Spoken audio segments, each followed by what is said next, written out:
Tirupati యశోదానగర్లోని little angels పాఠశాలలో నూతన cabinet ను ఏర్పాటు చేశారు. ఈ కార్యక్రమానికి లిటిల్ ఏంజల్స్ పూర్వ విద్యార్థి అయిన వై జెస్సీ ప్రశాంతి ముఖ్య అతిథిగా విచ్చేశారు. ఈ సందర్భంగా ఆమె మాట్లాడుతూ విద్యార్థి దశ నుండే భవిష్యత్తు గురించి ఆలోచించి దిశానిర్దేశంతో ముందుకు వెళ్లాలని తెలిపారు.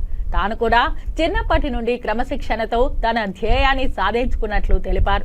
తనతో పాటు చదివిన విద్యార్థులు చాలా మంది ఉన్నత పదవులలో ఉండడం గర్వకారణమని, దీని వెనుక లిటిల్ ఏంజల్స్ అధినేతలు రాజగోపాల్ రెడ్డి మరియు రమాదేవిల కృషి ఎనలేనిదని చెప్పారు. Director Shweta Reddy, captain, vice captain, apex బాడీల ఎన్నిక ముఖ్యం కాదని, సవాళ్లను ఎదుర్కొని సమర్థవంతంగా పనిచేసినప్పుడే తగిన ఫలితాలను పొందుతామని చెబుతూ అందరినీ అభినందించారు. అధినేత రాజగోపాల్ రెడ్డి మాట్లాడుతూ లిటిల్ ఏంజల్స్ విద్యార్థులు అన్ని కార్యక్రమాలలో పాల్పంచుకోవడం అభినందనీయమని తెలిపారు. ఈ కార్యక్రమంలో పాఠశాల ప్రిన్సిపల్ పద్మశ్రీ, ఉపాధ్యాయులు పాల్గొన్నారు.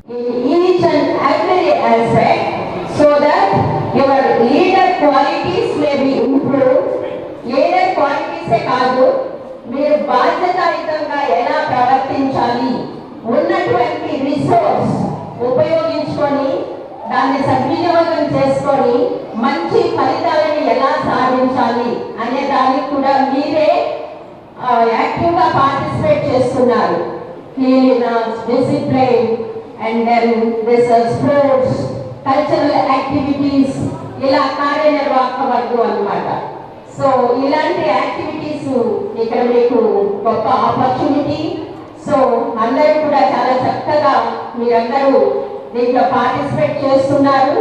నాట్ ఓన్లీ విన్నర్స్, ఎవరైతే ఓటు ద్వారా ఎన్నుకున్నారో వాళ్ళే కాకుండా I congratulate all the students, those who came with that is good manifesto. ఈరోజు లిటిల్ ఏంజల్స్ హై స్కూల్కి, నా స్కూల్కి 20 years తర్వాత రావడం నాకు చాలా హ్యాపీగా ఉంది. యాక్చువల్లీ ఇంతకుముందు కూడా మేడం చాలాసార్లు పిలిచారు, కానీ because of my duty and works రాలేకపోయాను. బట్ ఇప్పుడు మళ్ళీ రావడము, ఈ సెరమనీకి రావడం నాకు చాలా హ్యాపీగా ఉంది. First of all thank you మేడంకి, సార్కి, కరెస్పాండెంట్ గారికి, ఇద్దరికి నన్ను ఇక్కడ ఇన్వైట్ చేసినందుకు. అండ్ ఈ స్కూల్లో నేను 5th standard నుంచి 10th వరకు చదివాను. సో డిసిప్లిన్ కానీ, బేసిక్స్ కానీ అన్ని రూట్స్ ఇక్కడే ఉన్నాయి నాకు. సో మనకి ఫ్యూచర్లో కూడా మనకి బేసిక్స్, ఈ రూట్స్ ఇవన్నీ చాలా యూజ్ అవుతాయి. అది మేము ఎక్స్పీరియన్స్ చేశాను. నేనే కదా, బ్యాచ్మేట్స్ చాలామంది కూడా హై పొజిషన్స్లో ఉన్నారు నా. సో ఇక్కడ వచ్చి ఈ పిల్లల్ని ఈరోజు గ్రీట్ చేయడం నిజంగా చాలా హ్యాపీగా ఉంది. Thank you.